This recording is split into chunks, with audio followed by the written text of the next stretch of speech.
वह था ही, उसे सुकरात के स्वतंत्र विचारों में विद्रोह की गंध आई। वह यह नहीं जानता था कि एथेंस के नवयुवक सुकरात की तरह स्वतंत्र चेता बने।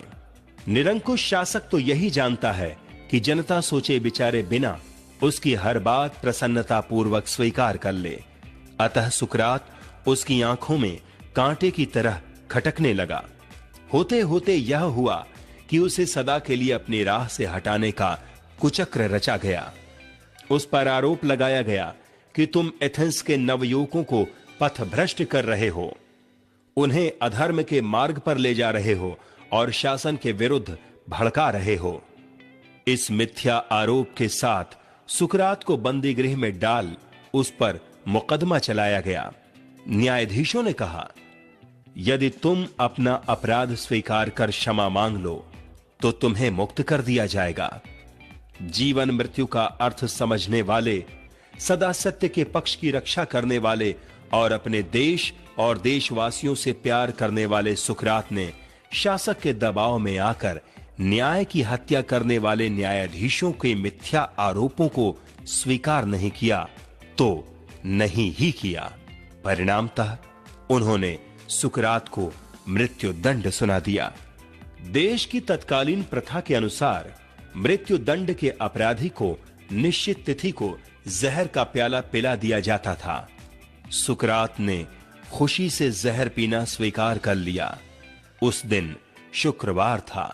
जेल की कोठरी में उस समय सुकरात के पास उसके दो परम मित्र प्लेटो और क्रीटो मौजूद थे। जेलर भी सुकरात का प्रशंसक था।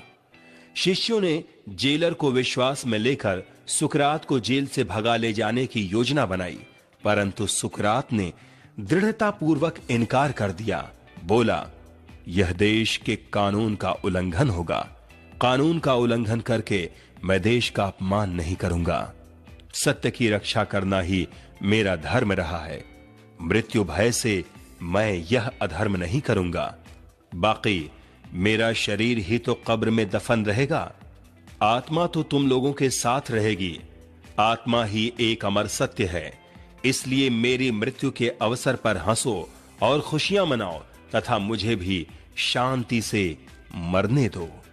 निश्चित समय पर जेलर ने कांपते हाथों से सुकरात को जहर का प्याला थमा दिया। रोते रोते बोला, महोदय, मैं जानता हूं कि आप निर्दोष हैं, परंतु मैं विवश हूं, मुझे क्षमा कर देना। सुकरात ने उसे धीरज देते हुए कहा, भाई, मैं तुमसे रुष्ट क्यों होने लगा?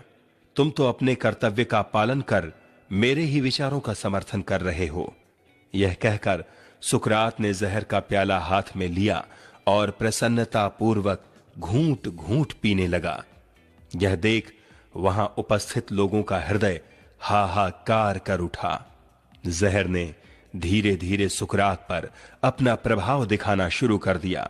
तभी जैसे उसे ध्यान आया हो, उसने क्रीटो से कहा, क्रीटो, मैंने अपने पड़ोसी से एक मुर्गा उधार लिया था, तुम उसका दाम चुका देना।